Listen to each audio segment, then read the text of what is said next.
ketua kelas Lijoy dipimpin doanya. Baik Ibu, duduk siap? Siap. Sebelum kita memulai pembelajaran, mari kita berdoa terlebih dahulu. Berdoa mulai. Doa selesai. Amin. Amin. Terima kasih Lijoy. Baiklah, sebelum kita mulai pembelajaran, kita berdiri dulu untuk menyanyikan lagu nasional Garuda Pancasila. Yuk berdiri. Kita mulai ya. 1, 2, 3. Garuda Pancasila, akulah pendukungmu, patriot proklamasi, sedia berkorban untukmu. Selesai. Yuk silakan duduk kembali. Baik Ibu. Hari ini ada yang tidak hadir? Hadir semua, Ibu. Oh ya, alhamdulillah kalau begitu. Baiklah, kita masuk ke pembelajaran nih anak-anak. Kemarin kita sudah belajar tentang membaca cerita fiksi. Nah, menurut kalian apa sih yang membuat cerita itu menarik untuk dibaca? Karena ceritanya itu seru, Ibu. Wah, betul Desti, karena ceritanya seru ya. Ada lagi? Karena tokohnya menarik Bu. Wah, benar nih kata Lijoy, karena tokohnya menarik. Jadi ada tokoh yang membuat kita tertawa, ada tokoh yang membuat kita sedih. Lalu ada pendapat lain? Saya Bu, karena ada kejadian yang membuat penasarannya. Wah, menarik nih pendapat Isti, karena ada kejadian yang membuat kita penasaran. Apa sih kejadian selanjutnya dari cerita itu? Ya. Nah, jadi hari ini kita akan mempelajari tentang bagian-bagian penting yang untuk membuat cerita itu menjadi utuh dan juga menarik, dinamakan unsur intrinsik cerita. Sabar. Nah, adapun tujuan pembelajaran pada hari ini, kalian jadi tahu memahami apa sih itu unsur intrinsik cerita. Selanjutnya, kalian bisa tahu apa sih jenis-jenis unsur intrinsik cerita itu yang penting. Tuh. Selanjutnya, apa sih Bu unsur intrinsik cerita itu?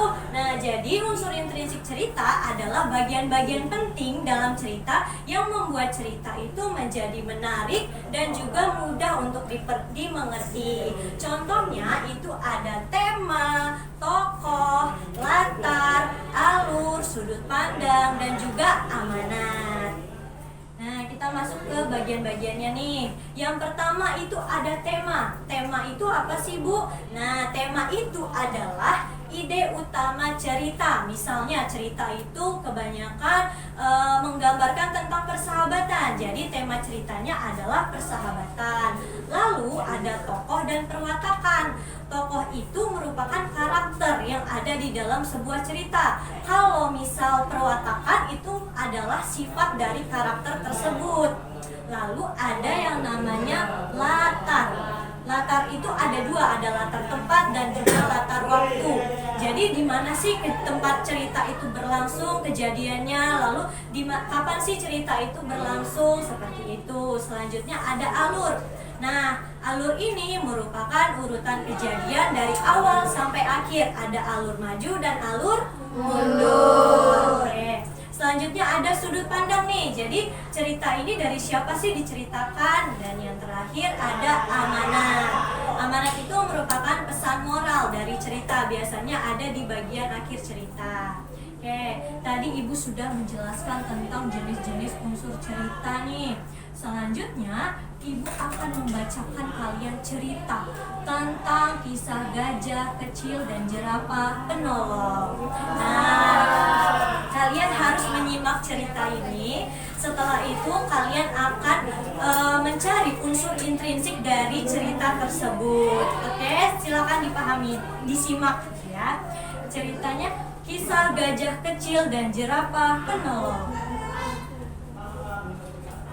Di sabana yang kering kerontang, persediaan air, Gigi dan Jiro hampir habis. Sungai kecil di dekat mereka sudah mengering. Lalu Jiro berkata, "Gigi, aku haus sekali. Kita sudah berjalan seharian dan hanya menemukan sedikit lumpur. Pandanganku yang tinggi tidak bisa melihat air dimanapun." Lalu Gigi menjawab, Bro, ketika aku masih sangat kecil, ibuku pernah bercerita tentang telaga rahasia di balik Bukit Batu Kembar. Airnya murni, tetapi jalannya sangat rumit, penuh semak berduri. Begitulah kisah dari gajah kecil dan jerapah penolong. Gimana ceritanya, bagus gak? Seru ya? Oke, kalau gitu biar nambah semangat, kita ice breaking terlebih dahulu. Yuk berdiri, kita mau tepuk semangat nih. Yuk berdiri. Oke, sudah pada tahu tepuk semangat? Sudah, Bu.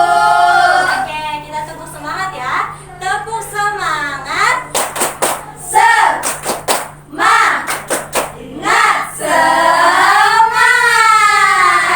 Udah pada semangat belum? Sudah. Oke, silakan duduk kembali.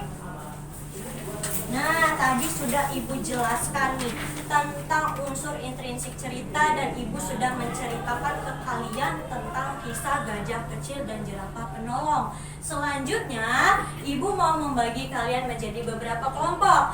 Kelompoknya itu berpasangan. Kelompok pertama ada Lijoy dan Desti. Kelompok kedua ada Isti dan Lutfi. Kelompok ketiga ada Hurin dan juga Imel. Nah, tugas kalian harus mencari unsur intrinsik cerita yang sudah kita baca sama-sama tadi. Nah, Ibu beri waktu kalian 5 menit untuk mengerjakannya. Paham? Paham. Oke, silakan dikerjakan. Gajah kecil dan berapa, Des? Iya, amanat ini sedikit batu ya. Anda maju, karena ceritanya tuh berurutan tahu. Iya, aku setuju. Gimana kelompok Imel dan Hurin? Ada yang kesulitan? Kami bingung Ibu menentukan temanya seperti apa ini. Nah, kalau bingung menentukan tema, coba kalian ingat cerita tadi kebanyakan membahas tentang apa? Tentang saling membantu, Ibu. Nah, itu bisa jadi petunjuk kalian untuk menentukan tema cerita. Terima kasih, Ibu. Sama-sama. Oke, waktu diskusinya sudah berakhir nih. Ayo fokus ke depan. Nah, karena kalian sudah mencari unsur intrinsik cerita dari cerita tadi yang sudah kita baca, selanjutnya kalian akan mempresentasikan hasil diskusi kalian. Kelompok mana yang mau maju duluan? Ya, baik,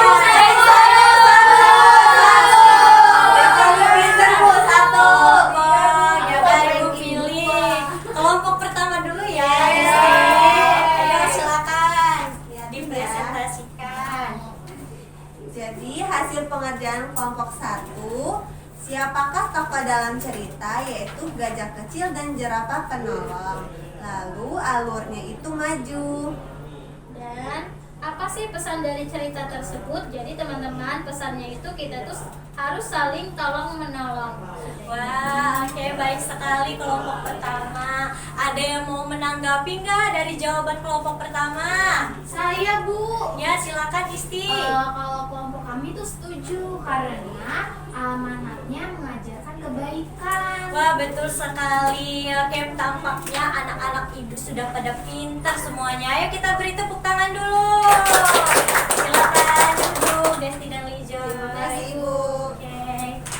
Nah, jadi kalian tadi sudah mengerti nih ya unsur-unsur intrinsik cerita dari cerita gajah kecil dan juga jerapah penolong. Nah, Ibu mau tanya nih, menurut kalian apa sih yang susah kalian temukan unsur intrinsik cerita di dalam cerita itu apa? Bagian apa? Ayo, ada yang tahu? Menurut kalian apa? Tokohnya, Bu. Tokohnya, kenapa Desti tokohnya? Karena tokohnya itu selalu muncul dalam cerita. Oh iya, karena kadang cerita itu kan tokohnya selalu diulang-ulang gitu ya, selalu muncul dia di dalam cerita. Ada pendapat lain? Saya, Bu. Ya, Isti? Saya amanat tuh lebih susah, Bu, ditemuinnya. Oh iya, benar nih, menarik pendapat Isti. Amanat itu lebih susah ditemukan karena biasanya amanat itu ada di akhir cerita dan biasanya itu tersirat ya amanatnya itu. Jadi nggak secara jelas diceritakan bahwa oh ini amanatnya gitu. Oke, dari penjelasan tadi tentang unsur intrinsik cerita, ada yang masih pengen ditanya atau didiskusikan nggak? Cukup, Ibu. Cukup ya. Baiklah, mungkin pembelajaran hari ini sudah selesai, tapi Ibu akan membagikan kalian soal evaluasi terlebih dahulu nih. Nah, soal evaluasinya ini kalian kerjakan di rumah, dibawa minggu depan. Jangan lupa dibawa ya. Baik, Bu. Dikerjakan sendiri-sendiri di rumahnya. Nah, jadi anak-anak, kita tadi sudah belajar tentang unsur intrinsik cerita yang dimana ada tokoh, alur, latar, tema, amanat. Nah, menurut kalian apa sih yang sudah kalian dapatkan, yang sudah kalian pelajari hari ini apa? Ayo. Aku, Bu. Ya, Hari Burin. ini aku belajar menemukan tema cerita. Iya, menemukan tema cerita. Ada lagi? Saya, Ibu. Ya, email. Saya belajar mencari amanat cerita, Ibu. Iya, baik sekali. Jadi tadi Burin dan email sudah belajar cara menentukan tokoh, amanat, dan lain sebagainya ya. Pak, pastinya anak-anak ibu sudah pada paham dan pinter sekali mencari unsur intrinsik cerita.